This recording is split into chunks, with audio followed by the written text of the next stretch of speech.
Adam Smith absolute cost advantage, ठीक है ना। देखेंगे इसमें कि इंटरनेशनल ट्रेड में एडम स्मिथ ने अपने निरपेक्ष लाभ के सिद्धांत में हमें क्या बताया है।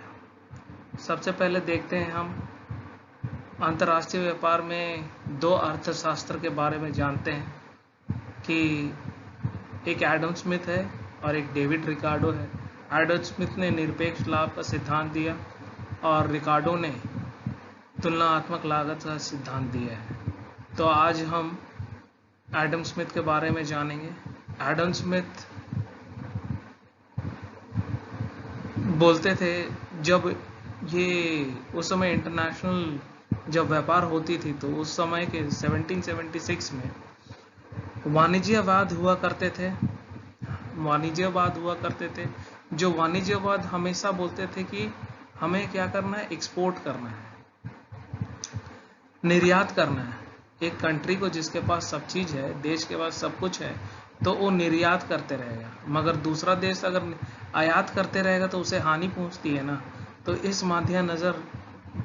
उसे मद्देनजर रखते हुए एडम स्मिथ ने निरपेक्ष लाभ का थ्योरी निकाला, जिसमें एडम स्मिथ बताते हैं कि अंतर्राष्ट्रीय व्यापार में स्वतंत्र व्यापार होना चाहिए, जहां कोई सरकार का हस्तक्षेप ना होना चाहिए, जिससे आर्थिक विकास के लिए बहुत आवश्यक है। और व्यापार भी हो तो न्यूनतम लागत पर वस्तुओं का निर्माण किया जाना चाहिए, जिससे क्या होगा, दो देश एक दूसरे से आदान प्रदान कर सकती है। तो एडम स्मिथ ने अपने थ्योरी में श्रम विभाजन को और वैशिष्टीकरण को सबसे ज्यादा जोर दिया है। ठीक है, आगे देखेंगे।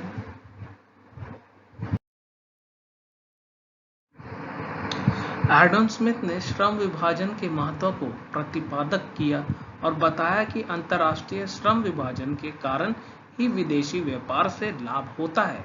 मतलब श्रम विभाजन, एडम स्मिथ ने श्रम विभाजन पर जोर दिया, क्योंकि श्रम विभाजन ऐसा है कि वह विदेशी व्यापार में लाभ प्रदान करता है। दो देशों के बीच में व्यापार क्यों होता है, इसे समझने के लिए उन्होंने निरपेक्ष लाभ का सिद्धांत का प्रतिपादन किया।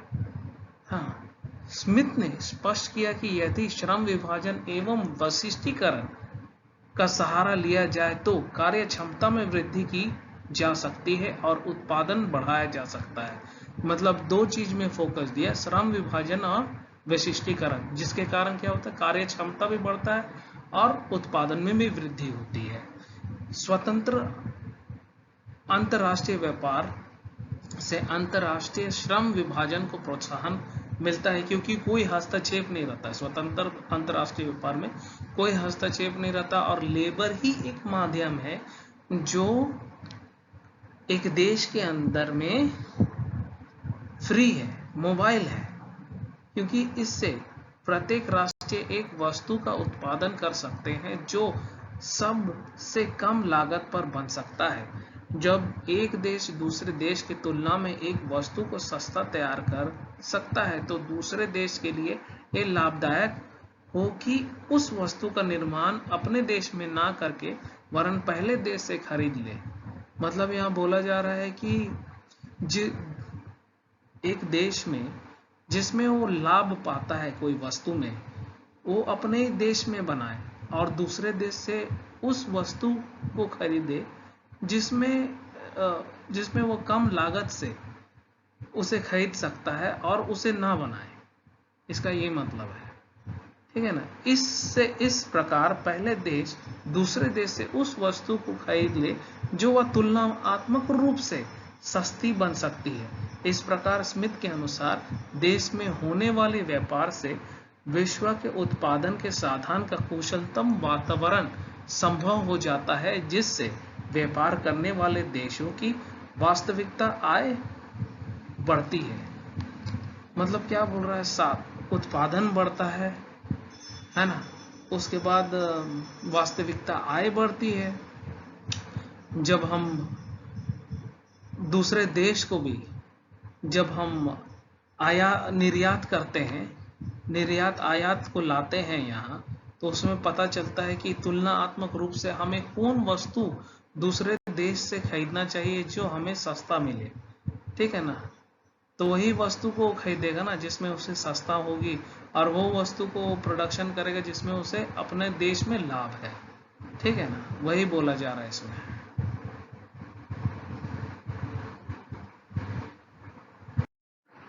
एडम स्मिथ का निरपेक्ष लाभ का सिद्धांत, Smith theory of absolute advantage. Adam Smith के अनुसार दो देशों में व्यापार उस स्थिति में होता है यदि इनमें से एक देश को एक वस्तु के उत्पादन में निरपेक्ष लाभ है तथा दूसरे देश की दूसरे वस्तु के उत्पादन में निरपेक्ष लाभ है। निरपेक्ष लाभ का अभिप्राय है कि एक देश दो वस्तु में से एक वस्तु दूसरे देश के तुलना में निरपेक्ष रूप से कम लागत पर उत्पादित कर सकता है, ठीक है। ये बोला जा रहा है। निरपेक्ष लाभ क्या है? एक मतलब दो देश दिया हुआ है, उसमें से एक देश की एक वस्तु में निरपेक्ष लाभ है, दूसरे देश को दूसरे देश में निरपेक्ष लाभ है, ठीक है वैसा। और जो जिसमें कम निरपेक्ष लाभ है, जिसमें उसको निरपेक्ष लाभ नहीं है, वो दूसरे देश से उसे कम लागत में आयात कर सकता है, ये बोला जा रहा है, ठीक है। तो मान्यता देखेंगे हम। उत्पादन एक ही मात्रा साधन है, मतलब labour is only factor of production, और लेबर होमोजीनियस है, यहाँ बोल रहा है सामान्य है, ठीक है ना। तो यहाँ बोल रहा है श्रम क्या है? एक ही मात्रा उत्पादन का सहारा है, और अवसर लागत भी दिया गया हुआ है। फिर एक देश की सीमाओं के अंदर श्रम की भूमिका गतिशील है, मतलब परफेक्टली कहीं भी जा सकता, कहीं भी वो वृद्धि करवा सकता, उत्पादन कर सकता। दूसरे देश के बीच में भेदभाव हो जाता है, इसलिए नहीं होगा। इसमें यहाँ में मान्यता में निरपेक्ष लाभ में दो वस्तु पर दिया गया है, शराब और कपड़ा, और यहाँ कोई सरकारी हस्तक्षेप नहीं है और कोई परिवहन लागत नहीं है। कांस्टेंट टू रिटर्न है, कांस्टेंट टू रिटर्न स्केल है, मतलब सामान्य रूप से सब बढ़ती है। फिर तकनीकी स्तर स्थिर है, टेक्नोलॉजी इज कांस्टेंट, ठीक है, ये बोला जा रहा है इसमें।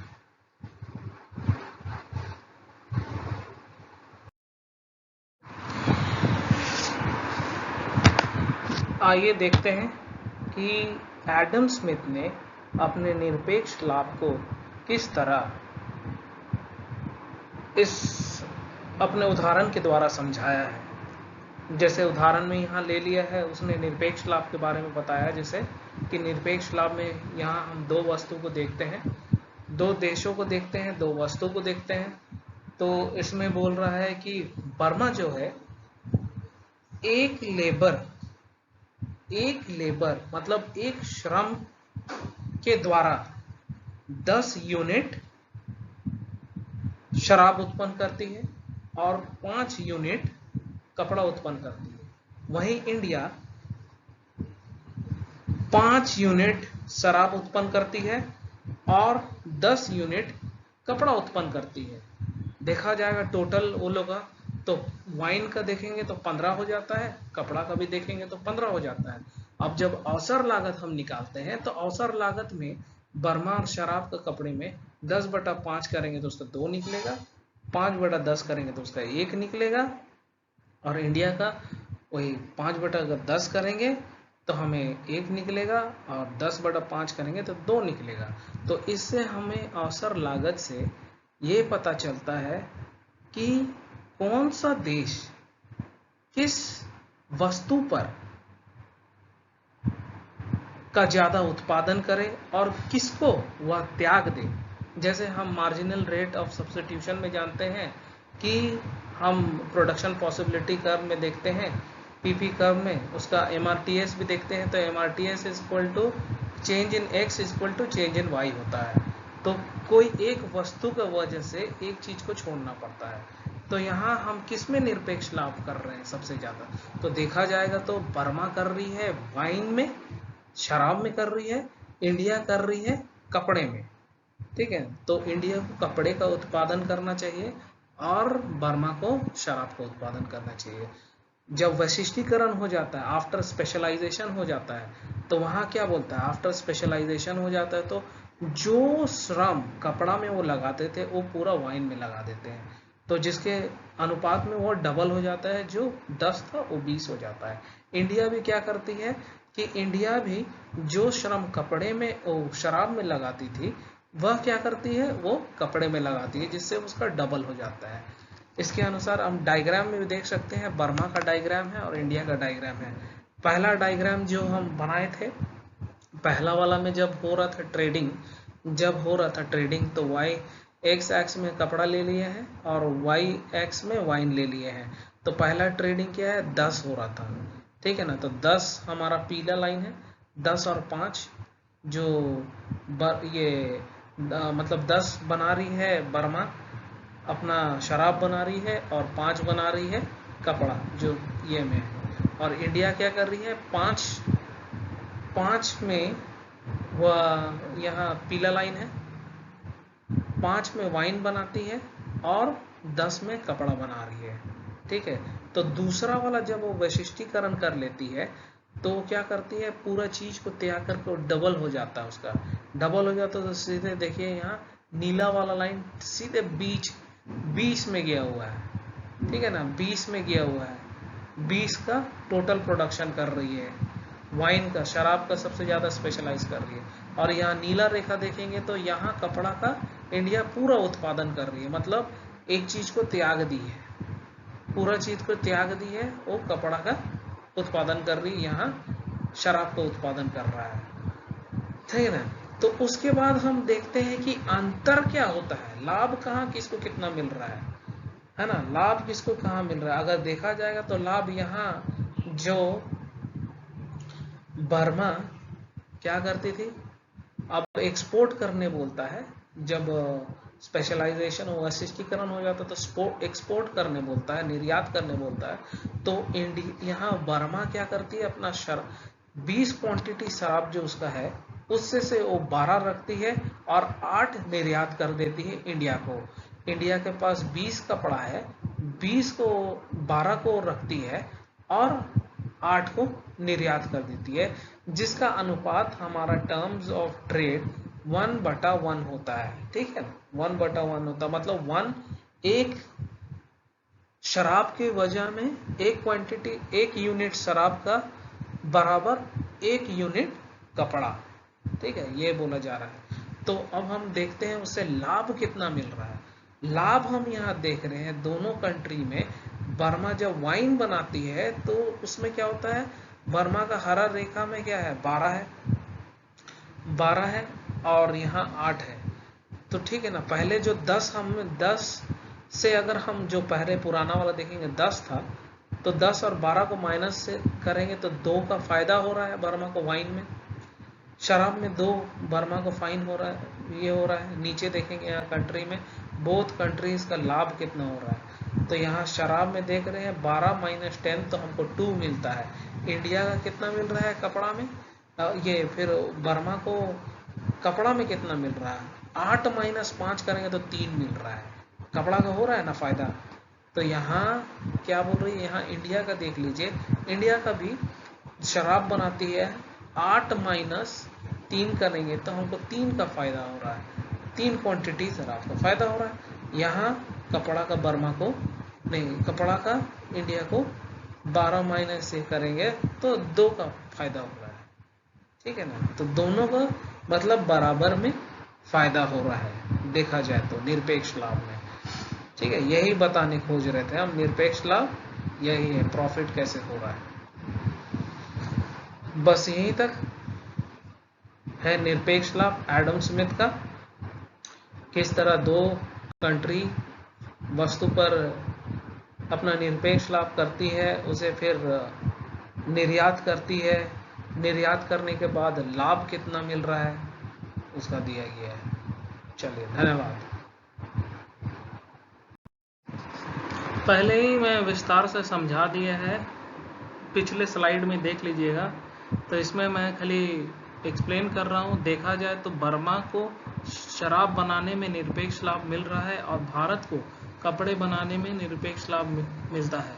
तो बर्मा शराब बनाने के लिए जो कपड़े में लेबर लगती है उसको शराब बनाने में उपयोग करेगा, और जिसके कारण उनका शराब का प्रोडक्शन 2 गुना हो जाएगा, टोटल उनका कुल यूनिट 20 हो जाएगा। तो भारत कपड़े बनाने के लिए जो शराब में लेबर लगती है उसको कपड़े बनाने में उपयोग करेगा, जिसके कारण उनका कपड़े का प्रोडक्शन 2 गुना हो जाएगा, जिस और टोटल कुल यूनिट 20 हो जाएगा। दोनों देशों के बीच में एक एक वस्तु का निरपेक्ष लाभ मिल रहा है, जिसके कारण 20 में से 12 यूनिट शराब बर्मा अपने पास रखेगा और 8 यूनिट शराब भारत को निर्यात करेगा। भारत 20 में से 12 यूनिट कपड़े को अपने पास रखेगा और 8 यूनिट कपड़े बर्मा को निर्यात करेगा।